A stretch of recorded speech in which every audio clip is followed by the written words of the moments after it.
ગોધરા શહેરમાં વરસાદની સિઝનના કારણે હમણાં જે ઘણી બધી ગાયો છે, જે પશુધન છે એ રોડ ઉપર આવીને બેસતું હોય છે, જેના કારણે રાત્રિના સમયે તેમજ દિવસ દરમિયાન વાહન ચાલકોને કોઈ અગવડતા ન પડે કે કોઈ અકસ્માત ન થાય કે કોઈ મોટી જાનહાનિ ન થાય, એ દરમિયાન અમે પેટ્રોલિંગ દરમિયાન અમારા ધ્યાન ઉપર આવતું હોય છે કે ભાઈ આવી ગાયો જો રોડ ઉપર બેઠેલી હોય તો અમે તેમજ અમારા સ્ટાફના માણસોને આ ગાયોને દૂર કરવા માટે અમે સૂચના આપેલ છે અને અમે દૂર કરીને મુખ્ય માર્ગથી હટાવીને જે રોડથી દૂર કરતા હોય છે, જેથી કરીને વાહન ચાલકોને રાહદારીઓને રોડ ઉપર પસાર થવા માટે સગવડતા બની રહે, એટલા માટે અમે આ પ્રયત્ન કરીએ છીએ.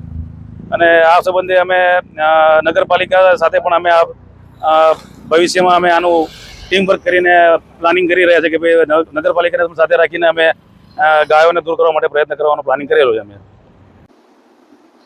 હાલ ગોધરા અને સમગ્ર ગુજરાતમાં વરસાદની સિઝન ચાલી રહી છે, તેમાં વધારે પ્રમાણમાં રોડો પર રખડતા પશુઓ અને ઢોરો આવી જતા હોય છે. એની ફરિયાદો ચાલુ થઈ છે. એનું અનુસંધાનમાં વચ્ચે પણ એક કાર્યક્રમ કર્યો હતો અને હવે કાલથી જ ઢોર પકડવાની કામગીરી પોલીસને સાથે રાખીને કરવાની કામગીરી ચાલુ કરવા માટે સૂચનાઓ આપેલી છે. સેનેટરી વિભાગનું કામ છે, એટલે સેનેટરીના માણસો અને એસઆઈ સાથે રહીને આ કામગીરી થતી હોય છે.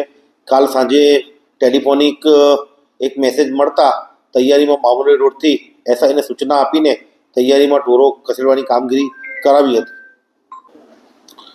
પોલીસને નગરપાલિકાની સંયુક્ત કામગીરી જ હતી. પોલીસે બી અમને કીધું હતું કે આપણે સાથે રહીને કામગીરી કરવાની છે અને હાલ જો એ કરતા હશે તો અમે સાથે રહીને એમની જોડે કામગીરી કરીશું જ અને અમે પણ એનો પ્લાનિંગ બનાવેલો જ છે.